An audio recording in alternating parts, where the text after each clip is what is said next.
Welcome back, everybody. This is Buzzman here. Today we're going to finally explore Jubilost, one of your other companions that we'll be taking with us. And Jubilost is an alchemist, a tried and true alchemist, no less. He started off for me at level 5, which is the earliest I could pick him up, which is in the beginning of Chapter 2. Won't tell you where because that's part of the fun. But know that I'm using mods just to power level the character up. Eldritch Arcana mod is still always on. Again, I will steer you away from stuff that you can't have access to. I will not be using anything that can't be used in unmodded builds. So this is available to anyone that's playing on console. But again, like I said, Bag of Tricks will allow me to like gift him some gear, show you what he's capable of doing, so to speak. Now, to be honest, I want to show you that there's actually two possibilities in my mind, anyway, for what you can do with Jubilost. I can suggest a range build, which is what most people would naturally assume he is, or we can go melee. So let me show you what I'm talking about here with the characters that have already been saved. I'll show you how to level them up at the below, in the text below, like we do normally, where I pin a comment. So you'll see an unmodded melee build, and then you'll see an unmodded range build. There's reasons for wanting one versus the other. I'm not going to steer you in one direction or another. Most people, I would say, would do the range build. That's this guy here. Just to show you, this is not Jubilost, it's a copy. I literally had to make a mercenary in the Tenabra steps to mimic everything that Jubilost gave us. Same skills, same points invested in everything, same class features. He's an alchemist. We get him, like I said, level 5. And Jubilost, if you pick him up at level 5, he has point blank shot at level 1. He has precise shot at level 3, and then he even has ability focused bombs at level 5. Again, this is a nice pickings of stuff for his feats. Starts you off being able to hit with bombs at point blank range with a nice bonus. Which is, I think every bomb that you have, I think, is a range of 30 feet. And with precise shot, you can throw them into melee combat, which of course is useful because then you don't have a penalty to your swing. Now these are all touch attacks. Notice melee combat bombs would be a bad idea if it weren't for the fact that he, at level 2, picked up this discovery called Precise Bomb. This allows him to not damage his teammates or himself with the bombs, which is nice. And again, that's something I would have recommended anyway. So the fact that he has it picked already for you moves you in the right direction. Notice that Acid Bomb was this next pick at level 4 discovery, and you get a discovery at every even level 2 at level 20, and a grand discovery, which we'll talk about later at the very end as well. So there's a lot of different things to pick here. This isn't remotely the list. I will walk you through some of the things that I like, some of the ones that I'm not partial to, some that are just straight up garbage in my opinion. But by and large, this is a solid start for a level 5 character for you. Notice that you have the amount of damage each bomb does. Starts off at 1d6 plus your intelligence modifier, which in this case, even though it says 7, it's actually 8. The penalty from drinking the mutagen, which I'll explain in a moment, takes it down to 7. And as such, you would think that that means your damage goes down to 7. It does not. It actually keeps it at 8, which is really nice.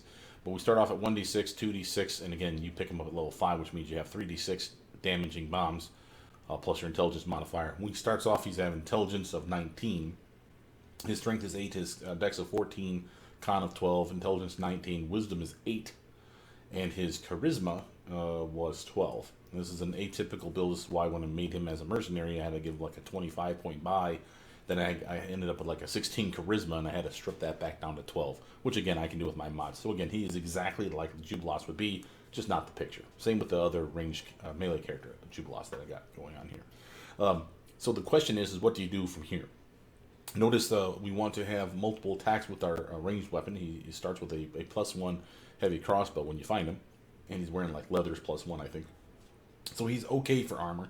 He has a few spells, as I'll show you here in a minute, because he does have a spell book, all alchemists do, but they're really more potions than anything else. But he's a okay range attacker, and because they give you the crossbow, I think the natural inclination is, well, you have point blank shot and precise shot, why not make him a ranged attacker? Well, there's nothing wrong with that, and again, it's highly recommended that you keep him that way.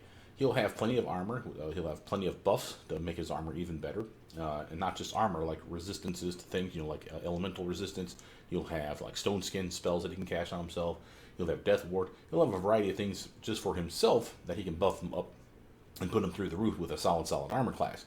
And I started thinking about that, like, while that's beneficial for any character, range or melee, it's more beneficial for someone melee, hence the melee build, which again I'll talk about later.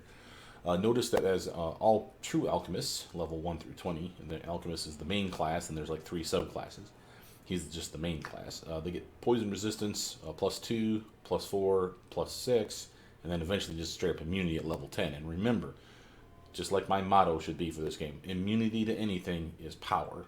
So again, if you can't think of a reason that having immunity to, say, poison isn't useful for this character, I don't know what the hell you're doing with this game. There's spells that we have that are AoE effects that are poison clouds. Again, I'm thinking Cloud Kill and Stinking Cloud, just to name two things that are definitely poisonous. And once he's immune to them, which he is with this, he could stand in them all day long, antagonizing bad guys. You can see the appeal here. Pretty damn powerful. Notice by the end of the build, not only will we get more bombs a day, I'll talk about how many we get in a minute, but notice that we actually get up to 10d6 of damage. Now this can actually be heightened with gear up to another 2d6 more, so up to 12d6 of damage was my best ending spot, which again I have on both my characters, and I'll show you how you get that.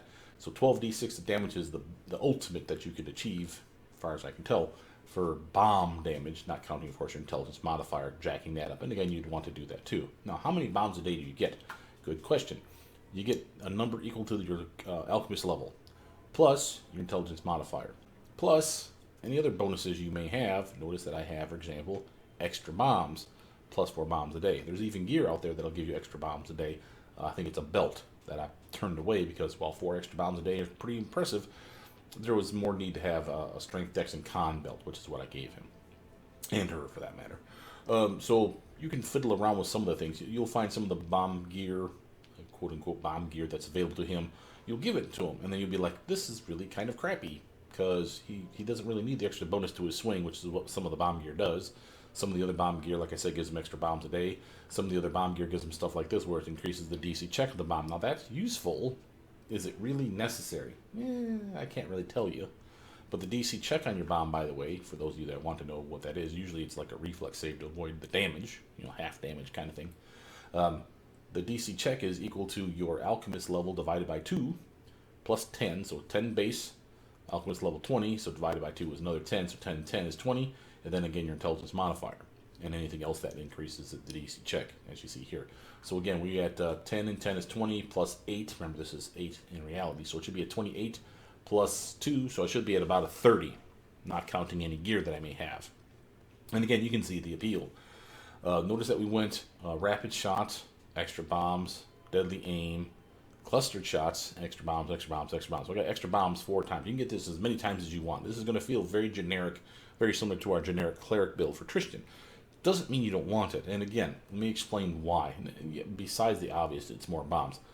The way I think of him is a couple ways. One, I think of his bombs as damaging spells, because they really are. They're just single-click uses a day until you get the ability to fast bomb, throw more than one in a combat round. And trust me when I say that's going to be impressive here in a moment. But initially, you start off throwing 1 at a time. Doesn't matter if it's 1d6, 2d6, 20d6, whatever you have for damage. I shouldn't say 20d6, so don't go that high, but 10d6. Doesn't matter. If you don't have fast bombs, you can't throw more than 1 in a combat round. If you get fast bombs and leave it on, it's nothing more than a toggle. Then you literally, for every attack bonus you're seeing over here, in your main hand, that'll be important here in a moment, that's how many bombs you can throw in a combat round. So right now, he can throw 5. And I can get this up to 6 with nothing more than casting a spell called Transformation on him. Increases his attack bonus, and as such, that'll put him at a solid 6 attacks in a combat round right now. Why? Because he has a speed weapon on. If he didn't have a speed weapon, you can give him a haste, which again is a spell he can cast. So that's a buff. Those don't stack, so you only get +1 from that. Get another +1 thanks to Rapid Shot. You see that one way the hell back here. And notice that we've grabbed Rapid Shot just before. Haha, fast bombs. When this shows up at level 8, this is the soonest you can pick it, this discovery. Why is that important? At level 8 is your first chance to throw 2 bombs. Well, now with this on, I can throw 3. So by the time you get from level 5, which is 1 bomb, and he's still okay and helpful, by the time you get to level 8, suddenly he's chucking 3 at a time. Pop, pop, pop in the face. And doing 4d6 of damage, plus whatever he has for intelligence modifier, multiple times in a combat round. He burns through his bombs very quickly. So what do I think of him as? I think of him as the flash in the pan guy. He's like Octavia in that he's to hit the heaviest target and fucking kick his ass. Alternatively, you could say he's the one that whittles down the small fry, because again, he has AoE damage with his bombs. What does the AoE damage do? Instead of doing, let's say, the high case scenario, instead of doing 10d6, the splash is what they call it, is equal to 10, the number of dice, not 10d6, 10 plus your intelligence modifier. That's how much damage they do. So again, 10 plus 8, So 18 AoE damage is what you're getting to anyone that got caught in the blast. And many times that will include the guy that you missed, your main target. Just because you're trying to hit him doesn't mean you will. Is a ranged touch attack. These are literally just like ray spells, sort of. So again, you can chuck him at the bad guy. If it misses him, chances are it'll splash right next to his happy ass, and he'll take splash damage. So you can still technically damage guys. One of the reasons I love having Jubilost on the team. Even when he misses, he can hit, which is extremely powerful. Now, with Rapid Shot, like I said, I'd have at level 8, I'd have 2 attacks. I'd have a +6 and a +1 to my attack. With Rapid Shot on, I'd have a penalty to my swing, which of course I do, as you see over here. It's a -2. So that +6 +1 gives me another +6, because it gives another shot. That's what Rapid Shot does. So you'd see +6 +6 +1. No, you wouldn't. You'd actually see +4 +4 -1. Because remember, -2 penalty. So that sucks, but remember, they are touch attacks. It's ignoring armor, it's ignoring shields. So again, if you take on someone like this, that would be bad. Take on someone like this, it's a lot more doable. You see the point? So again, it's not so bad, and again, I don't mind that. Now, why delay deadly aim, and of course, why delay clustered shots? No reason, really, other than the fact that I'd rather not have a penalty to my swing, and I believe, we'll check this out here in a moment, but I believe deadly aim as a penalty, as you see over here, the -4, that counts for your bombs too. It doesn't give you any more damage, which is, again, a stupid idea. So the point is, if you know you're throwing bombs, throw deadly aim off. Downside with this is if you shut it off, I think, in the start of the combat round, and then chuck your bombs, I think it still gives you the penalty. That straight up sucks. So again, something to test, something to show you. I've been testing stuff for over a week, guys. I apologize for not posting another video sooner, but I wanted to give you the best possible Jubilost build that I could, generically speaking. And again, I landed with 2 solid choices in my opinion. Now, why clustered shots? So we've already talked about deadly aim. It's nothing more than a -4 penalty to your swing by the end of the build, and then a +8 damage to your crossbow shots. And again, that's the only 2 ranged weapons that he can use, sort of. I'll explain that here in a minute, but something that you would shoot at a distance. So like a bow, he can't use long or short bows without skill in it. So again, he's given light crossbow and heavy crossbow by default. That's not bad. And of course, it doesn't matter how strong you are, so the fact that he's a dex-based character is a good choice then for him, that he's going the range attacking route. And again, a lot of people will swear by it because of this. Notice we don't get many shots, because again, that's only through a bow, so that doesn't do us any good there. Anyway, but it's a solid hitting weapon, and again, there's a decent number of crossbows, light and heavy. So again, I pick and choose as your poison, quite frankly. But again, a speed buff is always welcome. Extra attack around is definitely appreciated, especially when you run out of like haste spells, because again, they don't stack. You might as well have a speed weapon so you can turn to get extra swing every round. And that extra speed weapon, having it in his little fingies, is giving him an extra bomb per round attack, so long as he has that fast bomb on. So really nice. But why clustered shots? Clustered shots, all it does is it literally, let's say you come across a bad guy. Let's say this is my attack, 1d6 + 11. Let's ignore the electric. Let's say I always roll a 1 because I'm a gimp, and I'm hitting with a 12 every time, and I shoot 5 times. Maybe I hit all 5 times, but it's 12 damage, 12 damage, 12 damage times 5. That's 60 damage. Not bad. Now, take a character that has resistance to physical damage of 10. So every attack coming in, instead of doing 12 damage, it's doing 2, 2, 2. You see that? So 2 times 5, I did 10 damage instead of 60. Not good. That sucks. Well, what does clustered shots do? If you target the same guy in the same combat round multiple times with a hit, it takes all the hits, cumulative, and then it subtracts them, or subtracts the DR from them after totaling them up. So in the same example I just gave you, instead of doing 2, 2, 2, it would add them all up and do 60, then subtract the 10, and then finally deliver the rest, which is 50 points of damage. And 50 is way better than 10. It's not quite 60, but again, that's how we get around their damage reduction. This is why clustered shots is amazing. I do not know that this works with your bombs. If it does, baller. If not, I don't care. But it could. And again, I wouldn't even know how I'd test that. But it's a possibility, because again, it says your aim shots with your ranged attacks, with multiple ranged weapon attacks. And I don't think these are considered weapons. Maybe that's the key here for when you see that in the tooltip where it says ranged weapons. But still a solid choice. And again, we grab extra bomb, extra bomb, extra bomb 3 more times in addition. Now again, when do you need to grab these? Again, I can't tell you. Shift them around. If you want more bombs sooner, push those ones up. I don't mind deadly aim being a little late in the build, quite frankly, because again, he's not great at shooting a target. until you really start getting into the skill points or the ability points to increase his dexterity, give him a spell to buff it up like Cat's Grace, give the Mutagen, which again we can buff either strength or dex or con, and that's right at level 1. And this is the other thing that alchemists are amazing at. So the way the Mutagen works is it's a 10-minute buff per alchemist level. So by level 20, you'd say, well, that's 200 minutes. Well, that would be true if it weren't for this little doofus right here. Persistent Mutagen that all alchemists get at level 14 turns it into a 1-hour buff per level. So now we're at 14 hours, all the way up to 20-hour buff, and that's an amazing buff. Since you can only use Mutagen once a day anyway, this is an amazing screw you to the game, quite frankly. So get him to 14 as soon as you can, quite frankly, and you're having all kinds of fun. Now that's only going to increase the duration of this mutagen. It doesn't make the mutagen any better other than the duration. But the mutagen by itself is still solid. It's a bonus to your natural armor, not enhancement. That means it can stack with other natural armor bonuses. So +2 is nice. A +4 alchemical bonus, that's important, to either strength or dex or con. You get 3 to choose from.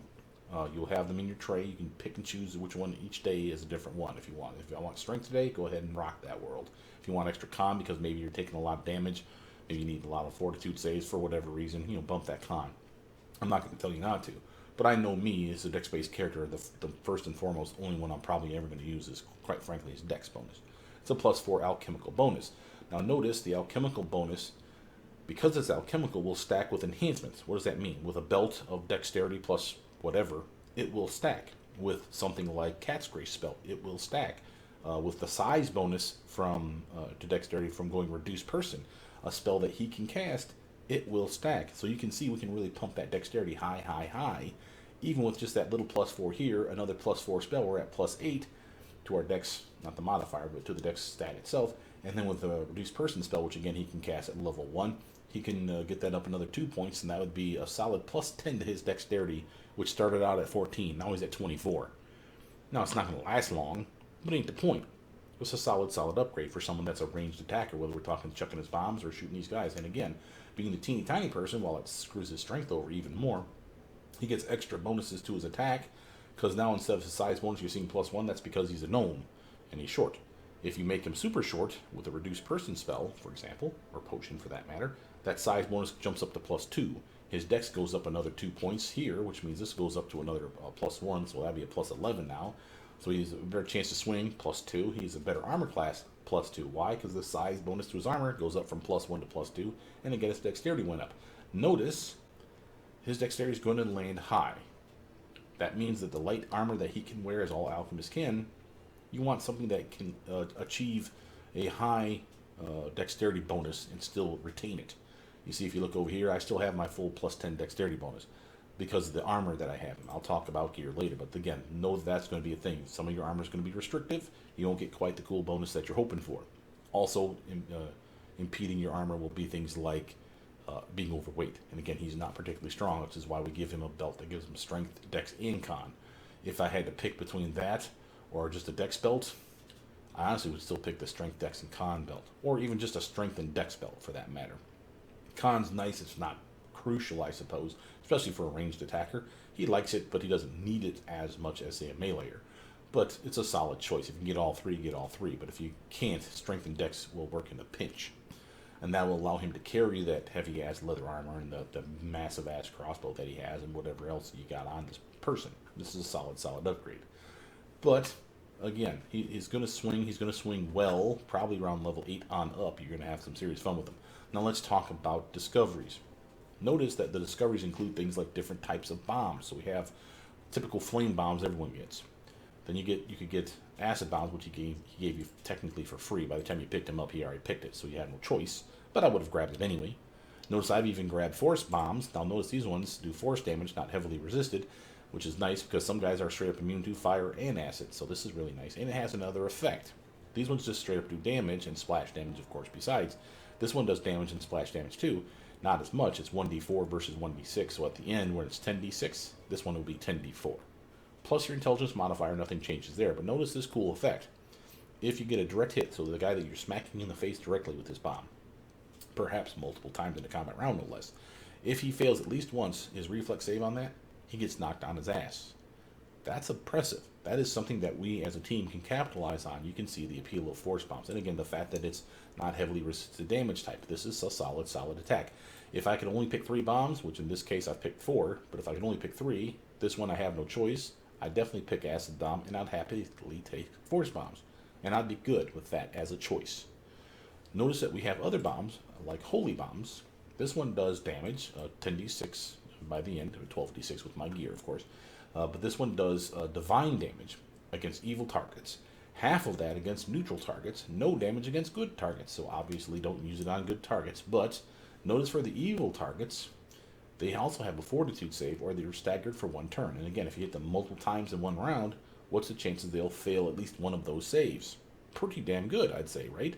So again, a solid chance for you to stagger a target. Again, adding an effect in a different damage type. You can see the appeal. Now, as far as other bombs, I don't have the list in front of me, but just the name of them off the top of my head, know that there's going to be at least a couple that don't do damage. And it will say so in the tooltip. Like, you'll read this here, it'll say something along the lines of, instead of doing damage, that's your cue, it doesn't do damage. It's pretty obvious, and the tooltips are accurate. Now, on that, though, there are ones that are weird, that do damage. For example, like there's curse bombs that do damage, fire damage, and they also add an effect, kind of like our force bombs do damage, and they also have that knockdown, or our holy bombs do damage, but they also have that staggered effect. So the curse bombs, they give you 4 when you pick it down here as a discovery, and it would be a -6 to con for the direct hit, not splash damage. It's the guy that you main hit. They have a saving throw, like a will save or some such, and if they fail it, then they have like a -6 to the con. That's power. There's another one that's a -6 to strength and dex, all in one bomb. There's another one that's a -6 to wisdom, intelligence, and charisma, all 3 mental stats. It's just like the curse spell. Okay, and again, multiple attacks in the combat round on the same motherfucker. What's the chances he's going to make every one of those checks? It can happen, sure, but it's likely that he'll fail. So know which one of the 4 bombs they are by their name, and I don't know what the names are, but like one's the bomb of curse of deterioration, curse of feeble body, or some such. So again, know what those do just by looking at the name, because again, the pop-up menu is hard to read once you pick the bomb. Write it down on a cocktail napkin, keep it next to your computer, whatever you do. But again, you get real familiar with what they do, and some of them are kind of obvious. But my favorite is the 4th bomb that I didn't mention, of the curse bombs. Instead of penalizing a physical or mental stat, it's just a straight -4 penalty to their attack bonus, -4 penalty to their saving throws, that's all saving throws, and a -4 penalty to like their skills and ability checks. If it actually threw in a -4 to armor class, I'd be in hog heaven. Sadly, it doesn't do that. But again, it's a solid screw you to the bad guy, is my point. I didn't take it because I don't feel like I need it, but I can see the appeal here. There's another one called a Tanglefoot Bomb that, again, does fire damage still. Doesn't say anything about doesn't do damage. So the damage is still there. But they make like a fortitude reflex save or whatever the hell it is. And if they fail it, they are entangled and they're stuck at the ground. That's the main target. For the splash damage guys, they are entangled if they fail their check, but they're not stuck to the ground. Entanglement, for those of you who don't know, is like a penalty to their dexterity. A solid screw, and they move slower. So it's a solid screw to the bad guys. Again, you could see the appeal. It kind of kills me not to grab it, but there's too many good things to take. Solid choice. There's stink bombs that you can throw that do no damage, but it's kind of like a personalized stinking cloud, but only for the target you hit in the AoE around them, I think. Definitely, though, the guy that you hit is basically nauseated for a certain number of rounds, and then the rounds, I believe, are equal to the die of damage it could have done, but won't do. So there is some interesting stuff there, but again, I kind of, I really don't give a shit. There's another one, too, that's, Blinding Bombs is a good one. Again, it does fire damage and AoE damage besides. The main target you hit, you blind them if they fail their check, and for the guys around them that got the splash damage, instead of being blinded, if they fail their check, they're dazzled. And I can't remember what that effect actually means. It's probably like just a -1 to their swing or some shit, but it's still a penalty. And again, you could see the appeal. And it still does the fire damage, so it's still a damaging bomb, right? Multiple attacks, and again, with the chances that they'll make all those checks is pretty damn slim. Other stuff that's in the discovery, so besides the bombs, and I'm sure I'm probably forgetting one or two, there are other stuff like my favorite, Enhanced Potion, of course, Precise Bomb, but here I picked that for you. If you don't want to hurt you or your team, you must grab this. Good news is, if you're not playing an Alchemist, but you're playing a subclass called the Grenadier, the Bombardier, I think it's a Grenadier, you can get this Precise Bomb for free at level 2. But still, that's a pretty awesome upgrade for free. They don't get poison resistance or poison immunity. They only get poison resistance up to +4, I believe. So that's another difference to the Grenadier. And the Grenadiers also have martial weapon proficiency, allowing them to use bows, all kinds of other fucking kick-ass weapons. So if you want to feel like a fighter that chucks bombs, go Grenadier, is my advice to you. It's my favorite of all the four. And there's the Chirurgeon, which I don't understand those guys. They kind of heal, but they throw bombs too. It's weird. This guy can heal, and so can my Grenadier. So can the Vivisectionist. So it's kind of, who gives a shit that he has? He has like 1 or 2 spells that the other guys don't. A big whoop. But the Vivisectionist doesn't even throw bombs. That bastard is all about sneak attack damage. That's the one that people normally take a melee and go kind of crazy with it. Especially if you need like a Vivisectionist dip just to get a sneak attack die. You get that kick-ass mutagen. So it's slightly different than a rogue. Better and worse all at the same time. It just depends on how you think about things. But it's a solid choice. Notice though that, like I say, I have things like Enhanced Potion. And way down here I have Extend Potion. What do those do? It's from the reason you love Jubilost. If for no other reason you grab just this one, you don't need both. I grab both. But if you don't, grab Enhanced Potion. Why? This takes any potion you drink, and instead of it being a set caster level like a typical potion is caster level 1 or 5 or 7, whatever. It's built into the potion, much like the scrolls. It's built into the scrolls what the caster level of the spell is. If you have this, and he drinks it, or he makes you drink it, I'll show you how to do that in game here in a second. This will allow you to cast the potion as if it is your Alchemist level. So he picked this up at level 6, so a potion that's normally 1 minute, say, duration per level, and it's a caster level 1 potion, it'll only last 1 minute. Well, now I can last 6 minutes. Or, in this case, 20 minutes, because now he's level 20. Or, since I have Extend Potion, double the duration, now that goes up to 40. You can see the appeal. A lot of times when you play this game, you'll realize that you're either A, burning through your potions way too quick, because they don't last very long. That problem solved, just because of this, and then doubly so with that. But other things is people will hoard potions. I do it all the time.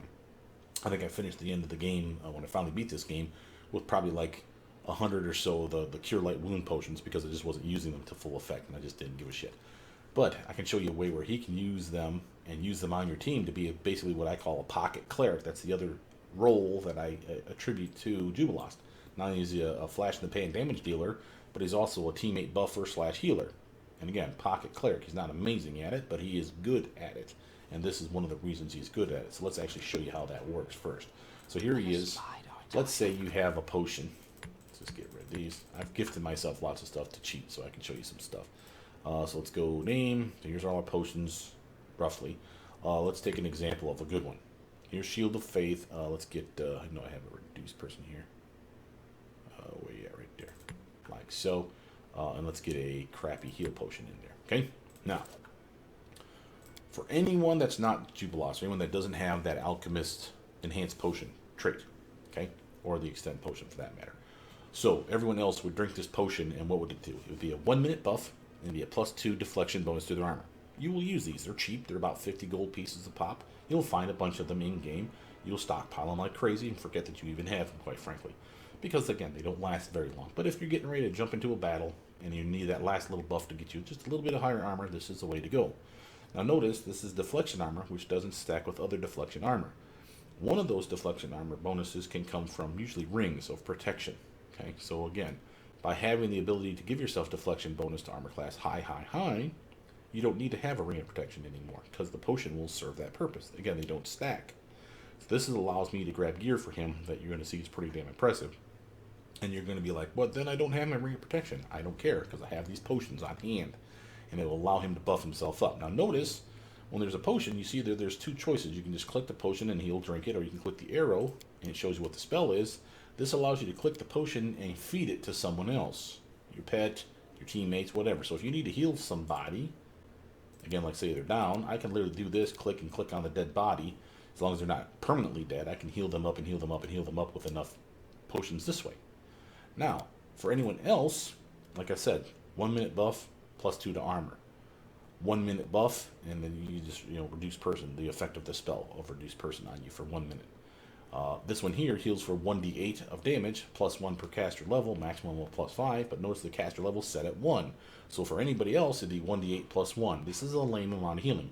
Routinely, you'll see your character chugging these things when you've taken a big spike of damage and you're using the light ones just to get them off your pack.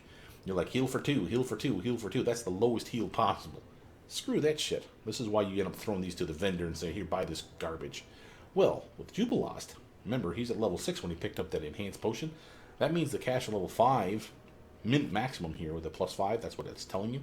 He can actually cast this doing either chugging it himself or clicking on it and doing this and drinking it himself or healing someone else. And it will heal for the full +5. That's why he is awesome. That's why he, again, is your pocket cleric. Give all the potions to him. And literally, if you pre-buff up in combat, I have like five of these things. I'll buff him, then here, then him. And again, if you got a team of 5, I can heal or buff all 5 people all at once. Load them back up with like reduced potions or enlarged person potions. And then make him big, make him small, make her small, make him big, make her small. So they get the best armor, they get the best damage, right? And again, it's going to last for a long time. So let's show you the Shield of Faith one. I'm not going to cast it on him. I'm going to show you that it works on another person. So here's, what else is this guy called? Goldie. Here's the Shield of Faith. Notice it's 40-minute buff. Why? Because it's 20-minute caster level. Because it's cast level 20. 1 minute per caster level, so that's 20. But he also has Extend Potion, doubles the duration. Now it's 40-minute buff. That's an amazing buff. Now wait. Look at his armor. See the deflection +5, not +2. +5. Why? Because if you're caster level 18 casting that spell, which he's level 20, he gets it all the way up to +5. You see that? That's why he's awesome. Because normally these potions, you lose favor because you get the Ring of Protection +2 or something else that gives you deflection +2 or greater. And these potions are now useless to you. Not so. With this, I can buff everybody up with just cheap-ass potions all day long, every damn day, which I highly recommend you do. On that, some people will say, well, why not just stop doing that when you get the Rings of Protection +5? Do you have those Rings of Protection +5 for everybody on the team? Probably no. And how much did those fucking Rings of Protection cost you? Is it enough to buy a stack of 100 of them goddamn potions, which could last you and your team for like 100 fucking fights? You see the point I'm trying to make here. Efficiency of having Jubilost on the team goes a long way. You don't burn up scrolls you don't need to waste on, like for healing and stuff. Give the potions to him. And yes, the potions are heavier, but so what? You'll get yourself a pack of, bag of holding or a small bag of holdings or whatever you can find, and take enough strong people on the team that you can carry a decent assortment of potions. I'm not saying go crazy, but every time you go to the vendor, if you can afford easily without wasting your money a chance to buy 5 more potions of this, that, or the other, do so. Notice also, like all characters, he's allowed to throw things like Acid Flask and Alchemist Fire. Unlike everyone else that does just 1d6 of damage with these little bastards on a direct hit, and then the splash damage for the people in a circle, so 1 point of fire damage in a circle or 1 point of acid damage for those in the circle because of the splash, he will still add his intelligence modifier to it. So again, 1d6 +8 or 1 +8 for splash damage. Same with this guy, 1d6 +8 for fire damage, or 1 +8 fire damage in a circle for everyone that got caught in the splash. That makes him better at throwing these things. And again, he already has, as an alchemist, if you didn't see it, the ability to throw stuff with a bonus. This includes bombs. These bombs and those bombs that we just mentioned, the acid flask and the alchemist flask. So, solid chance for him to use those things, right? So again, he's your potion guy. Now that we've established that, let's talk about some other stuff. So Mutagen, that +4 to your strength, your dex, or your con. Again, you get to choose once a day. You only get it 1 use a day, which really sucks. Without mods, of course. Like I said, I normally pick dex. Now notice again, it's an armor class bonus, thanks to natural armor, and a dex bonus, which again means armor class bonus probably. So a solid upgrade to your swing, to your armor, and if you're meleeing, which you'll see with her, weapon finessing, you could definitely get a bonus to your swing. So you can see the appeal for just that one little buff. Mutagen is just one of the upgrades. In your discoveries, you could unlock things like Greater Mutagen, Grand Mutagen, and in the end case of your Grand Discovery, you can get True Mutagen, which is what he has. I didn't take the Greater or Grand Mutagen. Why? Because I don't mind the +4 all the way up to here, getting at 20, a +8, +8, +8. That's what this one does. This is a +8 to all 3 of your stats. Strength, dex, and con. And again, all alchemical. Look at how high his strength, his dex, his con is, guys. That's with a belt. That's 666 for strength, dex, and con. That's a pretty decent belt. Of course, I would give the best belt to my main character. That's the 888. I would not give it to him. If I found 2, sure, I would. But I don't think that exists in the game. But there's plenty of +6s in there. So give him the 666 belt give him the true mutagen at level 20, and he's a fucking tank like no one's business. And it's because of this, and it's something else, that I thought, hey, why not make a melee character, see if he would be any good at melee. Turns out he is. I'll explain why in a bit. But the Grand Mutagen and Greater Mutagen, again, are just upgrades. They turn Mutagen into one. Instead of buffing one stat, you're buffing two. So you get a +6 to something now and a +4 to something. And you get even more armor. Instead of it being a +2 natural armor enhancement, it goes to +4. If you go from, I want to say it's Greater Mutagen to Grand Mutagen. Grand Mutagen is the third one. Grand Mutagen lets you buff all three stats. Something's going to be +8, something can be +6, and something can be +4. It's up to you to decide what those things are. And again, they give you a shit ton of potions to choose from. So you'll see that and you'll figure out what's buffing what. But the point's still the same. It's a solid increase for all three stats. A solid penalty to all your mental stats. Remember, that's still a -2 to everything here. If you buff strength, you penalize intelligence. If you buff dex, you penalize wisdom. If you buff con, you penalize charisma. Now, the good news is those wear off once the potion wears off, the mutagen. Now that's, in my case, 20 hours later. But so what? It's not that much of a penalty. But it is a penalty. Be aware of that. There's a reverse one of these discoveries called Cognitogen, and it's one that I don't even really want to mention, if not to steer you away from it. Cognitogen is just like mutagen, and there's greater Cognitogen and grand Cognitogen as well, for those of you that are curious. But they buff mental stats. So a +4 intelligence or wisdom or charisma. If you get the greater version, it's +6 to something, +4 to something else. If you get the grand version, it's a +8, +6, +4. Again, you get to choose what gets the +8, the +6, and the +4. But it's a corresponding penalty then to your strength, your dex, and your con. A -2, -2, -2. The difference being, with Cognitogen, when it wears off, those penalties to strength, dex, and con are still there. That sucks, yo. Don't know why the fuck that makes any sense. I guess you have a headache from buffing your brain pan or whatever, and therefore you have a penalty to strength or dex or con or all three, depending on what mutagen or Cognitogen, you use. And that sucks. He has spells that can remove that penalty. I highly recommend you slot those if you're going the Cognitogen route. And again, there are reasons to want to do the Cognitogen. I will not list them here because it is more complicated than it needs to be, and I don't have a specific build in mind for it. I could make one. If you're interested, post down below. I can show you a good example, and it wouldn't be a purist build, just so we're clear. It would not be a pure Alchemist build or a pure Vivisectionist build, even for that matter. It would be a dip into something else. But if you're curious, let me know. I'll explain how you could do that, and it could be okay. But again, that's another set of discoveries that you have access to. Notice we have other discoveries besides bombs and the enhanced potion, extend potions, and the fast bombs that I'm not even covering. Other stuff like infusion. Now, remember when I said you had spells? We have a spell book proper. 1 through 6, no, they don't get cantrips. Notice they're not called spells, they're called potions. They're not really potions. It's just how they treat them in the game. Jubilost can use them on himself, and that's it. Any spell that's on here is only a self spell. Even if it says that the effect can be someone within close range, it doesn't matter. Without infusion, you only cast them on yourself.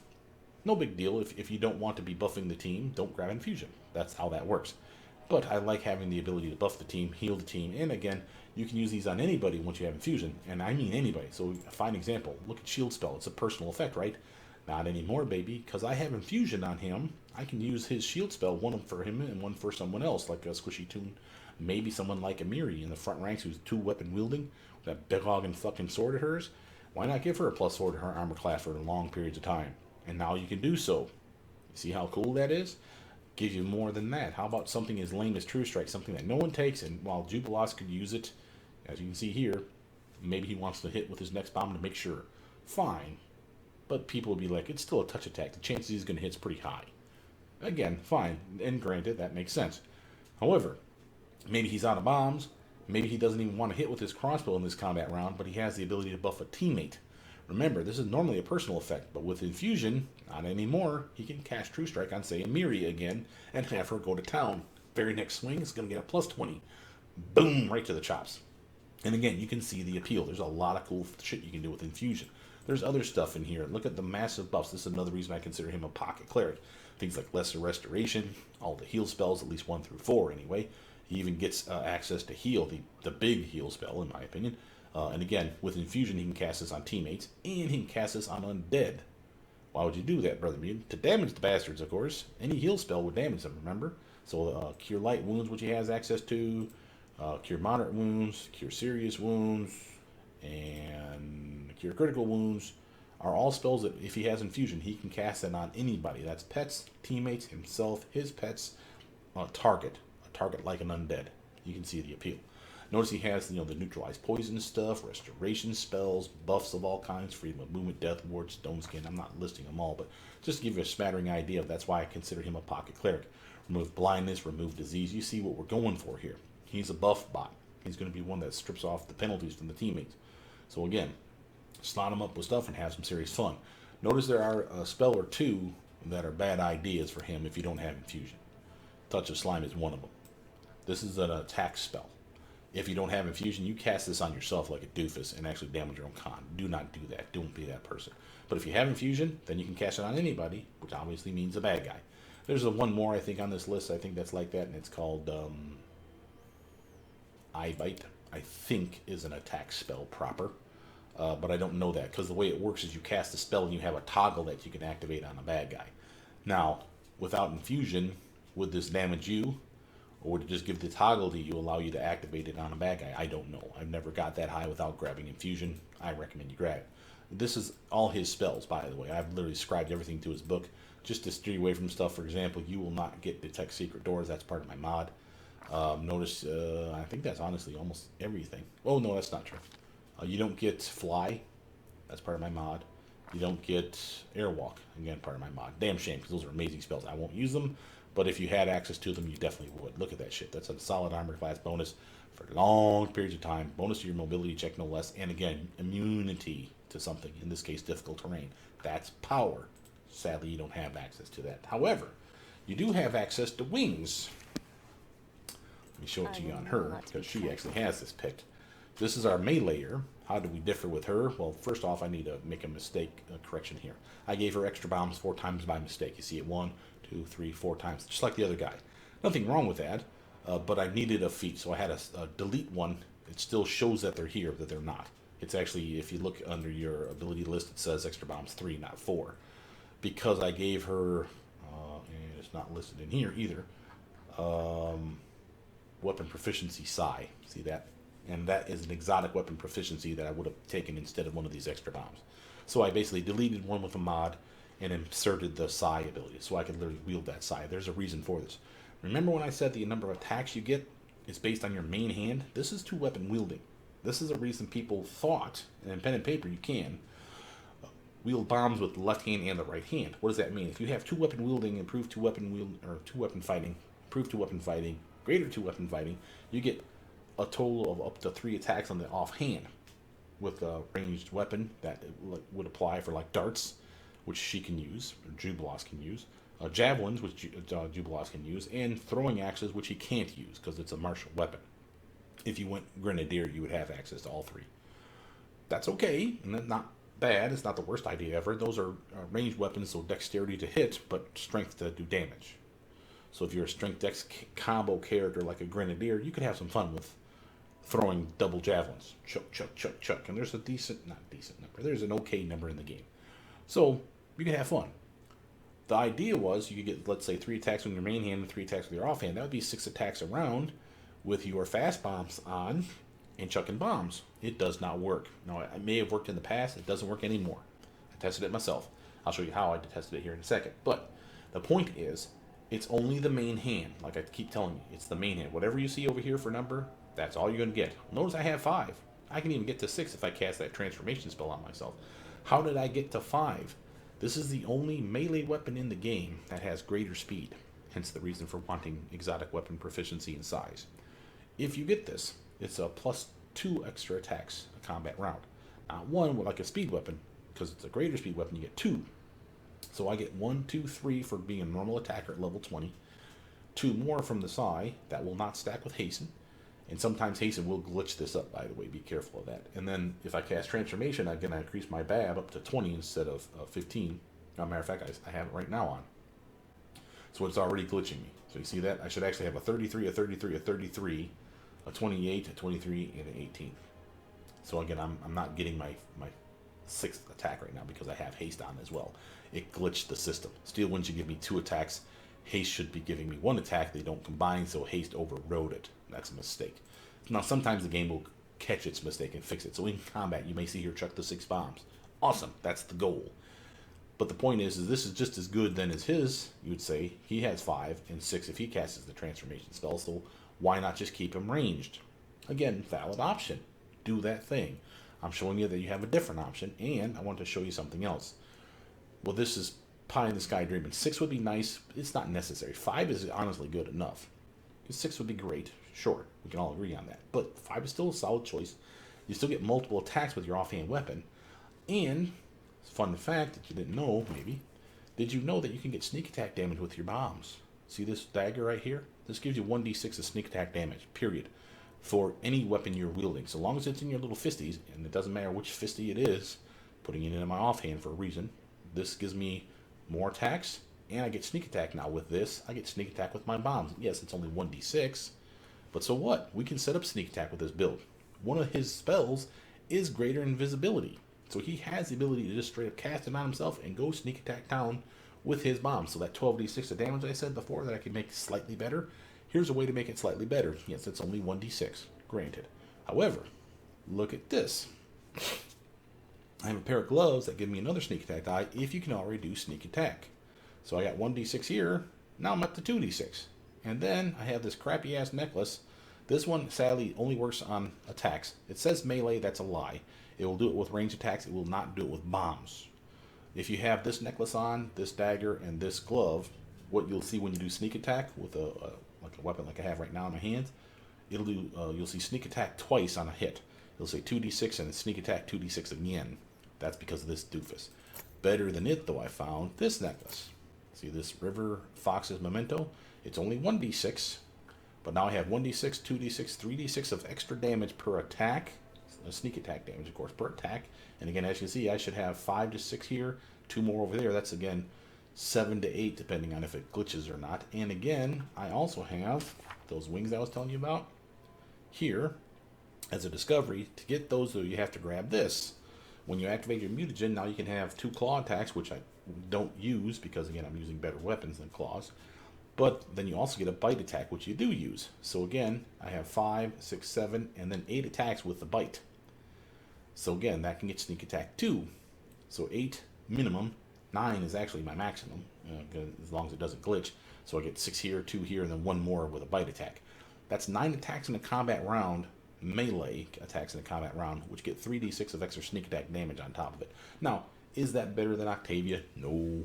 Is it better than Knock Knock? Again, no. But do either of those bastards have an armor class that's reaching into the 50s with a high dexterity? Well, maybe Knock Knock has the high dexterity, but he ain't being this good without buffs. Now, yes, I could be the one that buffs him. So again, if you want to be the buff bot and stay back and don't get any of the credit for the kills, hey, do that thing. I'm not going to tell you not to. But if for whatever reason you're not taking Knock Knock, and again, there's plenty of reasons not to, Jubilost serves in a pinch. Notice, as far as skills are concerned, that bastard has got maxed out Knowledge World, because this is what I did, maxed out Used Magic Device, maxed out Trickery, maxed out Stealth, maxed out Perception, and then I had 10 points to put in anywhere else by the end of the build. I could do it in any of these. Lore Nature, Lore Religion, Knowledge Arcana makes sense, because again, you're an intelligence-based character. But I decided to go Mobility, because again, you're a Dex-based character too, so why not? That's why it has 10. This is a solid character. And again, decent at lock picking, not maybe as good as Knock Knock, but still a solid choice. And again, with a little bit of help and some spell usage besides, he will be just as good as Knock Knock, in my opinion, when it comes to picking locks and disarming traps. Awesome. So just take him. And damage-wise, let's look at that 10d6 that goes to 12d6 that goes to another 3d6 of sneak attack on top of it. Why am I getting 12d6? Ring 1, ring 2. See that?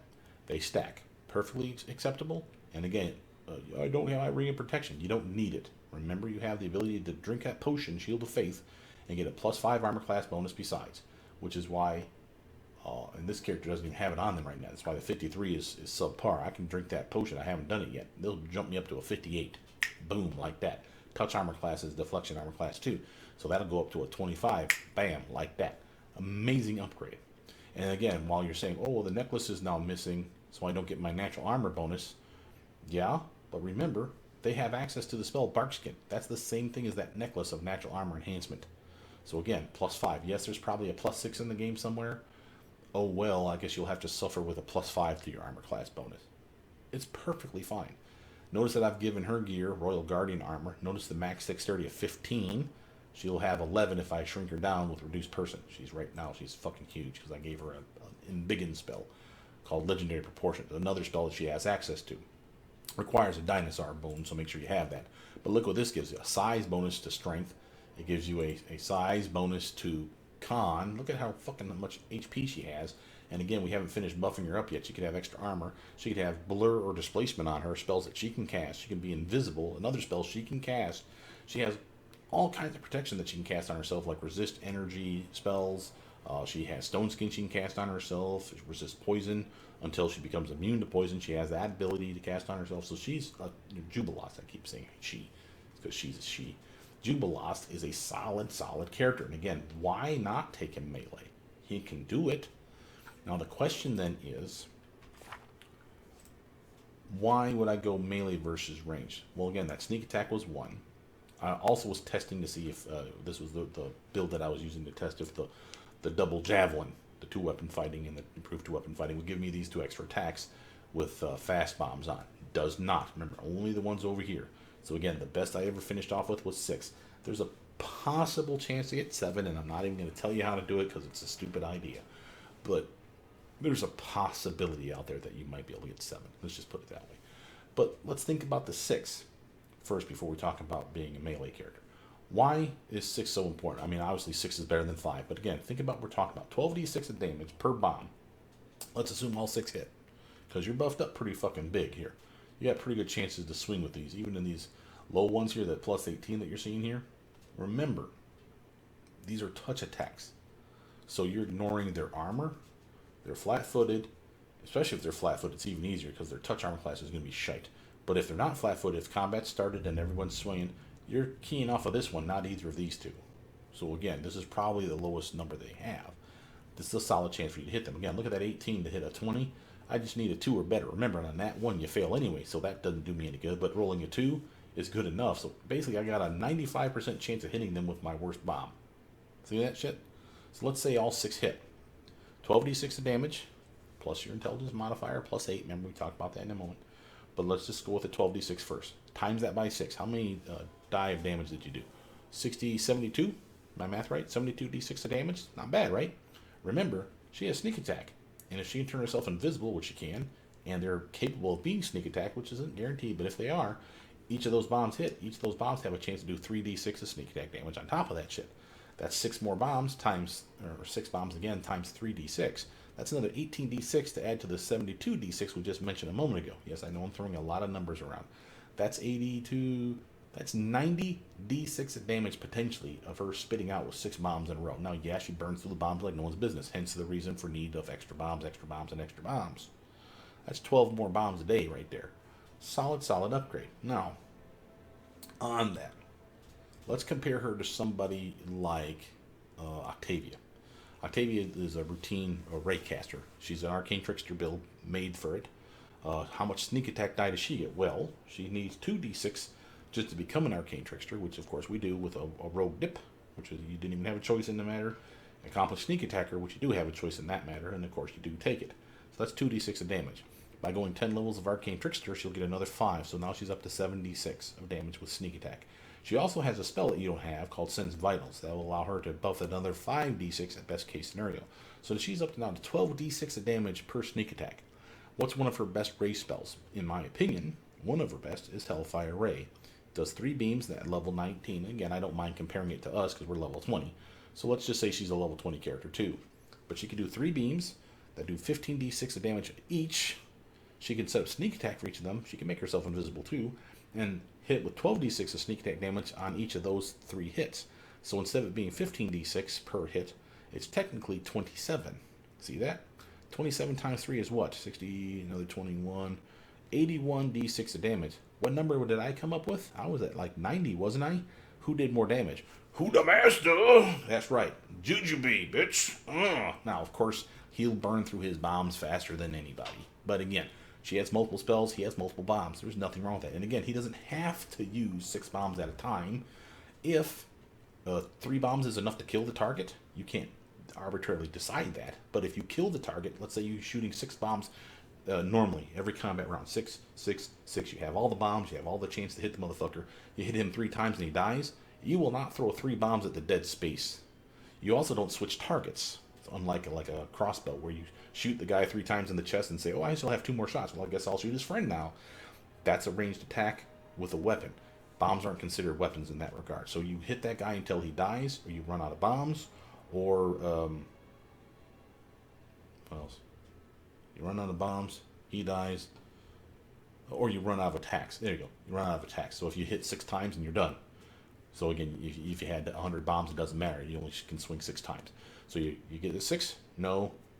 Then did you run out of bombs? No. Then he died, right? Yes. So that's how that works. So one of those 3 conditions have to be met for your combat round.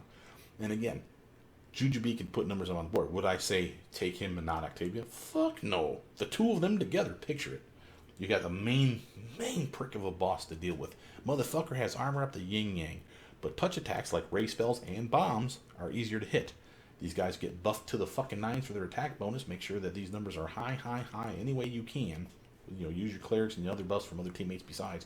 Make sure their armor's maxed up. Make sure they have their immunity to poisons, their invisibility up, and everything under the sun. You know, displacement, blur, whatever you can do to make him tits. Same with Octavia. Run them up there. Everyone else clears away the fodder. Octavia and Jubilost just focus fire on that boss in one combat round. Take 90d6 of sneak attack damage from bombs, and another, what did I say, was it 80 something from her? 81, I think, from her. Sneak attack damage from her Hellfire Ring. That son of a bitch's maw. Boom, boom, boom. If it survives, you just do it again next round and it's dead. Pretty much guaranteed, right? Fucking sweet. 2-round combat for like one of the hardest bosses in the game. Fucking toast.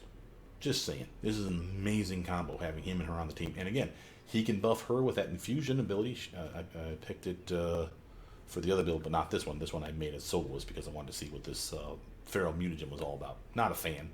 I like the wings, it's extra armor and immunity, again, to difficult terrain, that's power. This is one way for you to get the wings, by the way. But this is, to me, not worth it. I'd rather have extra bombs or even preserve organs. This is another wonderful discovery. This is one that literally is a 25% chance to avoid being critted or sneak attack. For someone that's in the front ranks meleeing it up with high armor, if they hit you at all, chances are it's going to be a crit, right? Well, this takes away 25% chance of it. What does that mean? If they could have crit, they'll roll 1 to 100 sided die. And if it's 25 or less, with this little discovery, it won't crit, it'll just do normal damage. Or sneak attack. If it would sneak attack, it won't anymore, it'll just do normal damage. Nice, right? But you can grab this thing up to 3 times, as the tooltip implies. So you can get 25, then the next time it'll be up to 50, then the next time it'll be up to 75%. Now remember, I have 2 feats that I can kind of give a rat's ass about. I kind of like the wings, but I don't really need them. And I don't really need the extra bite attack. In fact, it usually puts me in a precarious position. So I don't really care about that extra attack. So take both those away and give me 2 more of these, which you could totally do. I could be a 75% chance Jujubee meleeing it up with massive dagger strikes to the face, bombs to the face. And while you may say, well, doesn't bombs at melee range provoke attacks of opportunity? Sure, but look at my fucking armor, dude. What's the chances they're going to hit me anyway? And again, I'm invisible, so the chances they're going to be able to hit me, that's a 50% chance just to straight up miss me. Then you throw in a 75% chance that they don't get the sneak attack or do crits on my ass. Jubilost is going to be a fucking tanking fiend. And I'm telling you, you're going to like being melee with this dude. That's why I'm going to post both of the builds. Again, solid choice. Notice I didn't go true mutagen for him at the very end. Again, you have 3 choices for your grand discovery. I did fast healing just because I wanted to check it out more than anything. The other one is just a permanent +2 buff to your intelligence, which is kind of, who gives a shit. But it's there if you want it, I suppose. It's an extra bomb a day, and it's an extra +1 to the DC check of your bombs. So, I guess. It's probably more spells a day, of course, too. But, yeah, who cares? This is permanent regeneration. It's now, yes, it's level 20. It's called Fast Healing 5. But that's what Fast Healing is in this game, is regeneration. Unless someone has a spell or whatever to stop that, which there are spells in the game that exist that do that, you heal 5 health every round. I can't imagine a better option for someone in the front fucking ranks. Can you? It's nice. Now, yes, true mutagen I'm passed on it. Now, again, I have yet to decide mathematically, is this worth it versus getting True Mutagen? Remember, True Mutagen is a +8 to Strength, +8 to Dex, and +8 to Con. I have Greater Mutagen, the step up from Mutagen. Now, this is the one that gives you 2 bonuses. Something gets a +6 and something gets a +4, your decision. You get slightly better armor. Then I also have Grand Mutagen I picked up way late. This is the one that's, again, a +8 to one thing, a +6 to something else, and a +4 to something else. Again, your choice. So I went Dex +8, Strength +6, Con +4. So again, I could have Strength higher with True Mutagen. I could have Con higher with True Mutagen. That would be more HP. More Fortitude checks or saves would be better. My Strength would go up 2 points, which means this would go up to a +9. I could carry more. I could do more damage with my weapons. Again, I'm not sure that this was the right way to go versus just grabbing True Mutagen and passing on the fast healing. I do like regenerating, and the fact that I just do it for free is fucking cool, but this is more a saber-tooth type build, and I was trying to see if it looked cool, it felt cool. It's alright, I guess. I just never really got to see it really being implemented all that much. But it will definitely keep you alive longer than you think. So there is that. Also, there is things in the game, for example, that you will take damage until you heal. This counts as a heal. So if, like a bleed weapon, you'll do 1d6 of damage every round to your character because they bled you until you take a heal. Whether that's a Cure Light Wound spell, you chuck a potion, or in this case, you fast heal, you're taking 1d6 of damage each round. They don't stack, but it's still 1d6, 1d6. It will eventually bleed your ass out. But this will stop that. So that's kind of cool. I don't know if it's worth it because I have the ability to cast heal spells. And again, while you may think that Jubilost again would be a bad idea for melee range, for his bombs and everything, tell me how many other melee characters you have that are as badass as he is that can also heal themselves up 150 hit points at a whack. Just fuck you, game. I got a big nasty spike of damage, even with crits and sneak attacks being 75% chance of hitting him. So what? Shit still happens, right? So his health drops down to fucking 303 down to 153. Boom, cast healing yourself. Back to full, bitch. Bam, and you're back in it. Pretty fucking baller. Notice some other stuff you have. Not only do I do legendary proportions, this is a nice melee upgrade for us. Because remember, with a crossbow, who gives a shit about your strength being +6 or your con being +4? You'll appreciate the extra con, so for the range build, this is still a solid spell for him. And armor and whatever else besides. The strength stat, who gives a shit, has nothing to do with your crossbow. If you had, say, a composite longbow or short bow at that point, that would be okay. But until that time, this is not really helping you with the extra strength. But for a melee character, it is. And again, a solid screw you to the bad guy. Better reach with your weapons, better armor, better strength, better con, all kinds of goodness here. And again, I can cast this on anybody. Remember, I have infusion. Well, she doesn't, but the other guy did.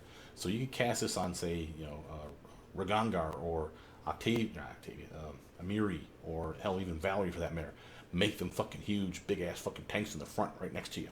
And again, that's appealing to me. But if I'm going to be melee myself, why not just make myself fucking awesome? That's my logic. Notice that this is a size bonus. This is a polymorph bonus. So the thing I haven't done yet with her, because she has that damn transformation spell on, let's actually let that tick off. It's on 41 seconds later, and then I get my spells back. I can show you what it's capable of doing if she goes dragon form. She loses attacks. So be clear on this. This is a good / bad idea all at once. So she won't get 5 attacks in her, or 5 or 6 attacks in her main hand, and then 2 with her offhand. But she will get 5 attacks from dragon form: a bite, 2 claw attacks, and 2 wing attacks. So it's still 5 attacks, and still not bad. And she still gets her sneak attack love because the ring and all that shit's still considered on. I think she loses her armor, so there's that bummer. But that's not that big of a penalty.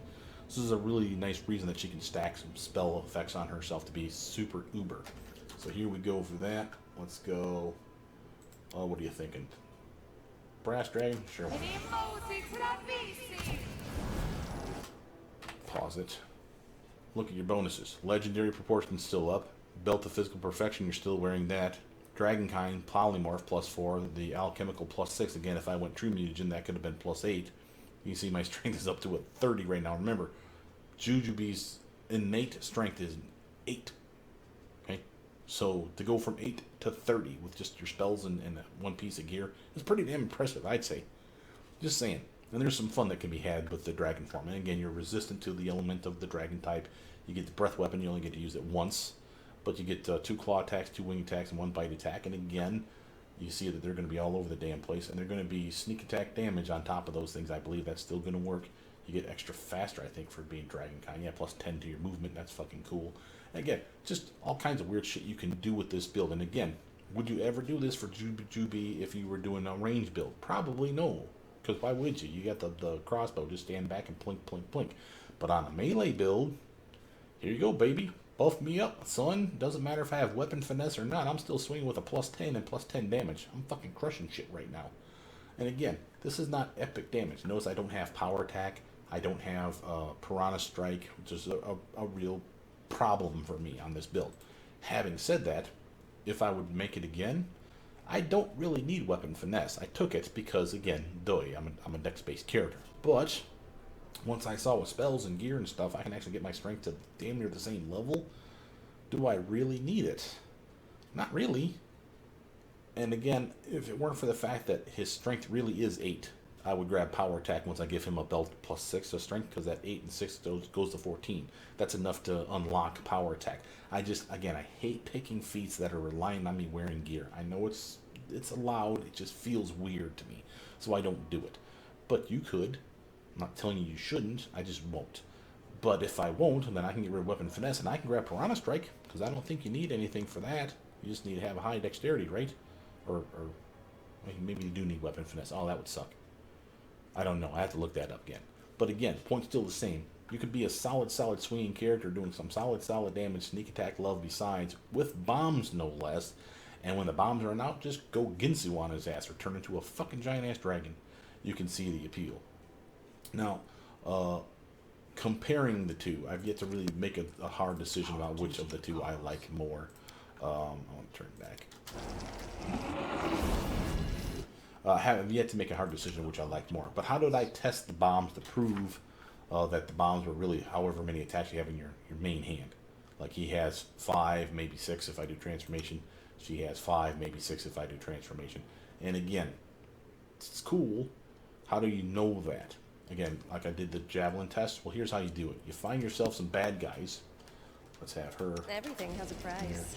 Jubilost come here. We're going to have the two of them enter this next room and show you a little combat. I do want to make sure that he is buffed. We'll say invisibility.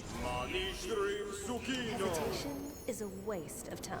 Notice how when I click hers, it automatically casts on her. Why? Because she does not have infusion. If I click Jubilost's spell, any of his spells now, it asks me, do I want to cast it on him, someone else? Again, and that's up to you. But with her, since I don't have infusion, they automatically cast on her. But now these guys are both invis, greater invis no less. So we'll literally have the ability to run the fuck into this area, set some shit up. See how I have elementals that are immune to fire damage. Well, guess what kind of bombs we have? Jubilost has a blinding fire bomb, divine holy bombs, force bombs, acid bombs, of course, and fire bombs again. Notice that this fire bomb and this fire bomb do the same thing, except this does more. So honestly, you would do this. Once you get the upgraded version, you get rid of the old one. There is no reason in the world not to blind a target. Even if they're immune to blind, so what? It's the same exact bomb, plus more. Don't confuse things. Just go with the best one. There's also another bomb I forgot to mention, just to mention it because it is cool. I didn't take it. It's called Explosive Bomb. If you look at the bomb's radius, this is literally, you have to pick a target, and then anything in that red circle is the splash area of effect, okay? There is another bomb called Explosive Bomb. It's Firebomb as well, and it doubles the radius. Instead of being a 5-foot radius, it is a 10-foot radius, which means it's fucking huge. And again, with precise bombs, which Jubilost has for free, or he picked it up at level 2, you don't hurt your team. Awesome. You should probably grab that thing, because you will hit a lot more splash damage guys than you think. And it trivializes a lot of fights. Not just because he's going to main target the main bad guy and set his face on fire, but it'll also do splash damage to a bigger array of minions around that motherfucker, helping your team out, right? But it does more than just that. Not only does it do the same amount of fire damage with a bigger radius, the main guy that gets hit gets caught on fire. He takes 1d6 of fire damage every round. Now, if you hit him with 5 bombs in the face in the same combat round, it's not going to be 5d6 of fire damage each round. It's just going to be 1. So you can only set them on fire once. Think of it that way. But it's 1d6 of extra damage, and fuck it. It's just like the bleed effect, right? Until they put the fire out, here's some extra fire damage, you jackass. Kind of cool. So again, it's only for the main target, not the splash target guys. But it is, again, an upgrade. So again, I do recommend it. I just didn't take it. Notice, since this is fire damage, if I chuck firebombs at these pricks, they will literally unload as many as they can. Notice I have fast bomb on, and of course, deadly aim and rapid shot on. I want you to see something with Jubilost first. Start the fight. Basically surprise them, so Jubilost should get to finish. That's 2, 3, 4, 5. That's his 5 attacks. Now to prove it to you, 5 attacks. Again, if I had transformation, this would be 6. And it would be 6. You would see a 6th bomb go off if he hasn't died and if he hasn't run out of bombs. Just so we're clear on that. But I want you to see something here. Look at his attack rolls. See the deadly aim penalty? It didn't do you any fucking good to leave deadly aim on, did it? You didn't get extra damage from it, and not just because he's immune to the fire damage. I mean, in general. The damage is still the same. Nothing changed. Deadly aim didn't do anything but be a penalty to you. One of the reasons I hate him being a ranged attacker is because of that shit. So you have to remember, shut deadly aim off. And again, I don't think you can do it. We'll try it on the next combat round, but we'll see if you can shut it off and then attack. I still think it's going to fuck it up. It literally has to be shut off before the round starts. We'll see, though. Notice, let's just pass his turn. We have a guy with an aura. We need to kill him. That's GG's job. So I'm going to fucking kill this motherfucker over here. We'll 5-foot stutter step this way, honey bear. And I want you to force bomb his ass. 2, 3, 4. Notice it stopped. I have 5 attacks. Why did it stop? Because he died. It was my main target. See that? Again, you don't just pick and choose another target after you clean the house like that. But again, see how good force bombs was? Just straight up fuck the dude over and very little in resistance. And let me show it to you. Juju, no, it's a Jujubee. Force bombs. Hit. Flat-footed touch attack. 31 chance to hit. Notice I don't have any penalty. Another reason I like the melee build versus the range build. Rapid shots a -2 to swing.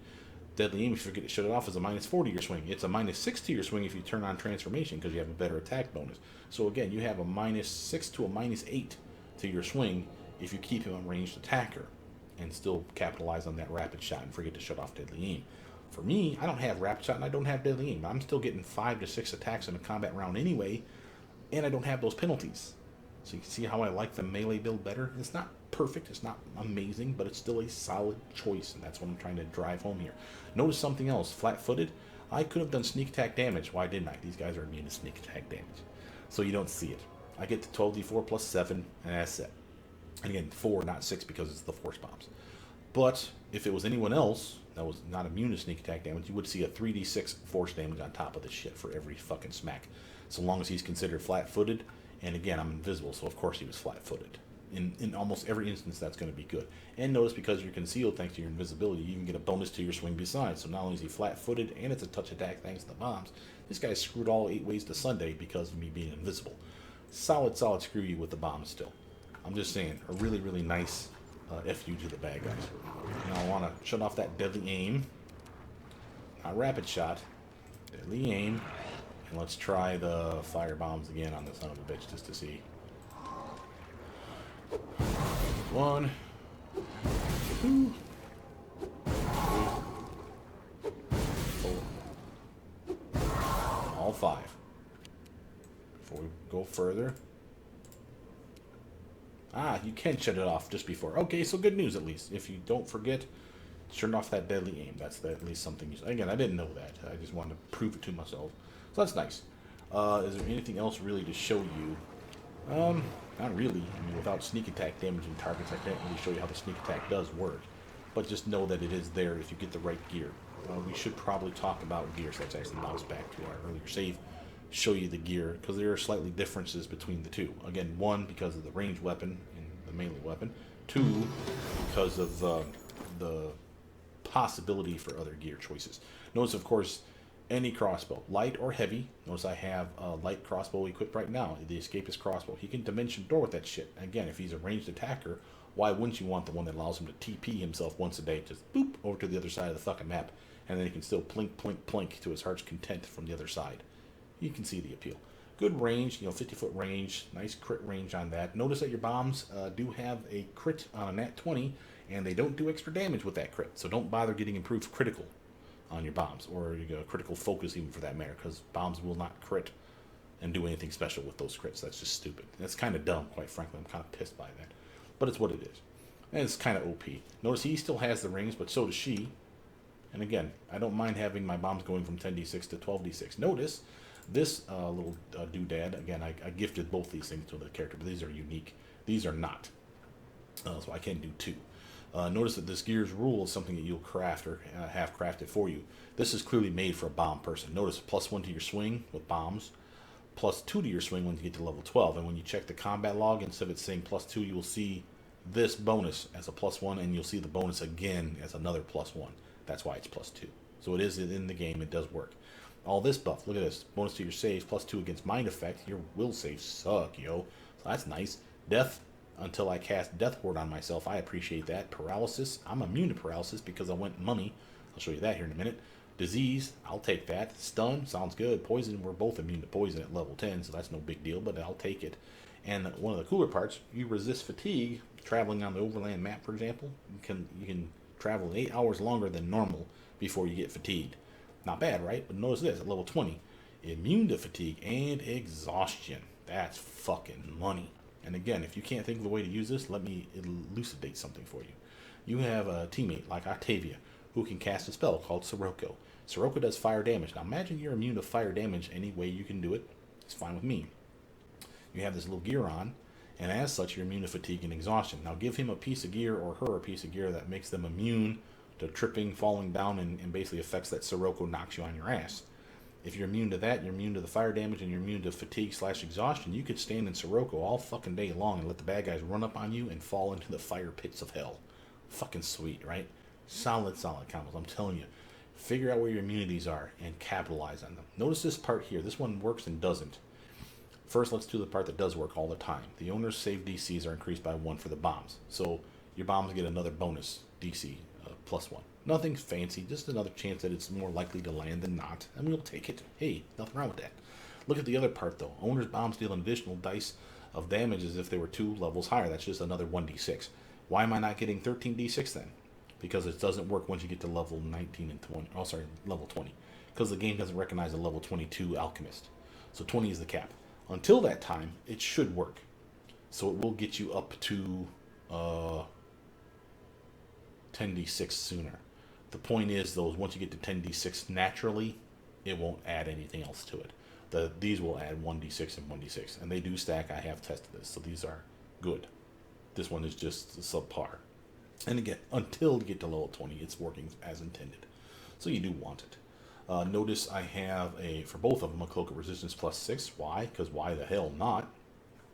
Give them both a Headband of Mental Perfection +6. That's 6 to Intelligence, Wisdom, and Charisma. Because again, Intelligence is what I care about, but why the fuck not?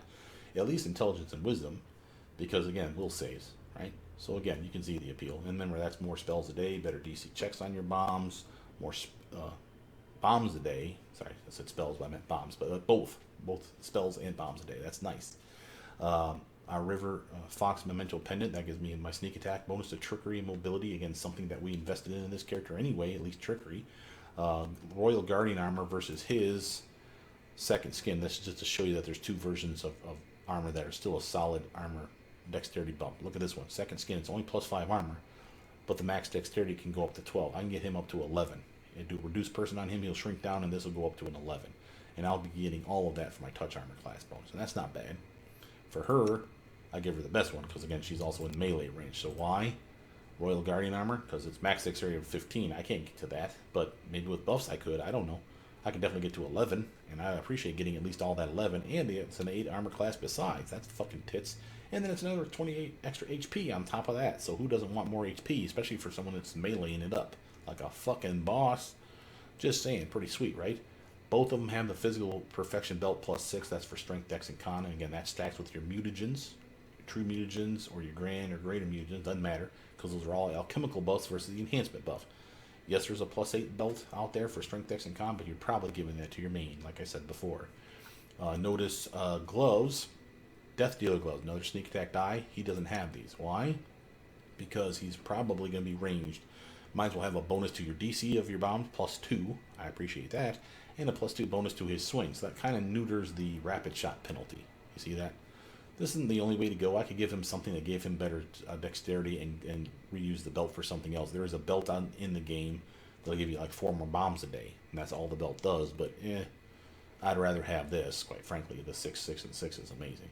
Notice that they have the sure step boots, both of them. And again, for the same damn reason. Look at this shit. Combat maneuver defensive, especially for the melee guy, but him too. +4 enhancement to constitution. We don't need that because we got it from the belt. But this is also worth mentioning. If you can only find the belt of strength dex +6, give him or her the strength dex +6 belt. And when you get these boots, your con goes up 4. Not 6, 4, but still better than 0, right? So again, it's not wasted per se. Notice the real reason you got this all. Immune to force movement effects, slow effects, and tripping. So when those little wolves come by and bite your ankle and trip you on your ass, you're immune to that shit anymore, buddy. Same with that Sirocco, like I said, that does a knockdown. I think that qualifies as forced movement. Other forced movement is like Bull Rush, where they shoulder check your ass and you go flying down the map. Same with like if someone hits you with, say, like battering blast spell, that each ball hits you in the face and you go flying backwards. That's forced movement. You're immune to that shit. So again, pretty fucking sweet, right? This is a nice piece of gear for this particular character, especially if you're going to go melee. Just saying. Make sure you have tons of potions for your team. You will always do that. Notice that he doesn't matter what kind of potions we're talking about. Stuff that literally can be used to target bad guys. He can use that shit. And literally with enhanced potion, I had to think of the discovery. With enhanced potion, I can literally take any of these inflict spells and heal Jaethel better. Remember, she's undead. She heals off of these things. Or I could just use them to damage bad guys, like living bad guys in the game. Just go, well, you know what? I'd rather just do a touch attack with like a superior or inflict serious wounds spell. Just, here you go. And again, she'd be able to cast it at 3d8 of damage plus 15. So minimum of 18 damage, where it's just a melee touch attack. She just walks over and goes, boop, here you go, motherfucker. Take some damage. Kind of cool, right? So again, get used to your potions and how to cast them. You will love those things. Again, Dagger, Steel Wind, a Sigh, which is the greater speed. That's only to get your 6th one. Again, that's only if I go Transformation 2. If 5 is good enough for you, you'll be 4 if you have a speed weapon. And then you'll have 5 if you go Transformation. So if that's good enough, then you do not need to get the exotic weapon proficiency for size. It's kind of bummer, but I do know it exists. It's probably at the end of the game, but I do know it exists, and I did want to check to see if it works, and sure as shit it does. But you do need the Dark Wind. Sadly, there's only one in the game, so you don't get to have one in each slot. There's only one here. And then you put it in your offhand weapon. Why? Because you don't give a shit about the 2 attacks over here. You give a shit about getting sneak attack damage with your best weapon, which is the one you're putting in your main hand. And that doesn't have to be this Steel Wind. It could be anything else. I highly recommend either a speed weapon or anything that has a brilliant energy buff to it, so it's like a melee touch attack at that point. That'd be money. And if you don't have a speed weapon, remember, haste will work. So I can go from 3 attacks, which is my normal, to 4 attacks with haste on, to 5 attacks with transformation on. So again, you can still get back to 5 attacks and 5 bombs in a combat round the normal way.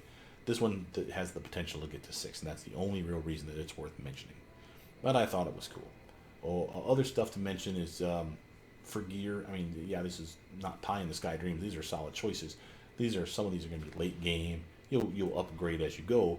But my point's going to be, until that time, just focus on anything that's dex-based, anything that's intelligence-based, is stuff you want. Until you get some of this better gear and like your immunity boots and shit like that. Feel free to grab stuff that gives you a either advantage to your bomb throws, better DC checks on your bombs, more bombs a day, or better attack with ranged attacks. That includes your bombs, unless it says ranged weapon attacks. Or if it says bow attacks or crossbow attacks, obviously that's not bombs. But if it says ranged attacks, that includes bombs. That's awesome. Again, you could go javelin, double fisting it, and still chuck. And again, I do solid damage with those little bastards at a +8 damage on each of them. They wouldn't be amazing, and there's not a lot in the game. Same with the darts. They definitely don't have a good range, but you could do that thing, I suppose, with the 2-weapon, improved 2-weapon fighting. I didn't go greater 2-weapon fighting because, again, I don't like being reliant on gear. But you could do that. So, again, I'll post these down below.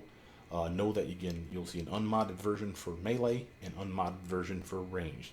And the only real difference besides the feat picks, and of course the gear, the weapons that we're talking about here, is really what we invested the points in. Notice when we get Jubilost at level 5, it's easier to show from here. At level 5, he's already spent his one free point at level 4, remember? You get one at level 4, 8, 12, 16, and 20. So you only got 4 more points to spend. Well, he started off with a strength of, when you pick him up, he has a strength of 8, a dex of 14, con 12, intelligence 19, wisdom 8, charisma 12. You got 4 points to spend. Something's going to end up odd. I invested in intelligence a point, but not initially. I delayed that for quite a bit. I got his dexterity up to a 16, then his intelligence up to a 20, then the last point at level 21 in his strength. That's why it's odd. Because of all the ones for a ranged attacker like this, the only thing that really matters was getting a little more strength. Again, he can carry a little more gear, and that's all it really did for him. But still better than nothing. For the meleeer, it is different. Notice that she did not get an extra point in strength. She got 3 points in dexterity, because I needed her dexterity to go from 14 to 17. At dexterity of 15, you can unlock 2 weapon fighting. At dexterity of 17, you unlock improved 2 weapon fighting. That's the goal. If you had a dexterity of 19, you can get to greater 2 weapon fighting. And again, with gear, you can do that totally easy. But again, I'm not a fan of that. That's why I didn't take it. And I still prefer the extra bombs. As far as extra bombs a day, though, I mean, I got extra bombs 3 times for her, 4 times for him, so he's 4 levels or 4 bombs higher.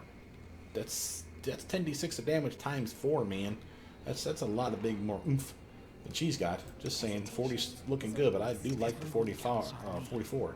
Again, patata. I do like the sneak attack damage though too. So her bombs have the potential of hitting for more than his will. So again, on you. I do like it, and I think both are solid choices. With that, though, my name is Brother Mean. Please like, subscribe, comment down below. Tell me what you think of these 2 builds. Which are you going to try to play in the game for your Jubilost? Let me know down below, and I'll see you guys soon. Bye now.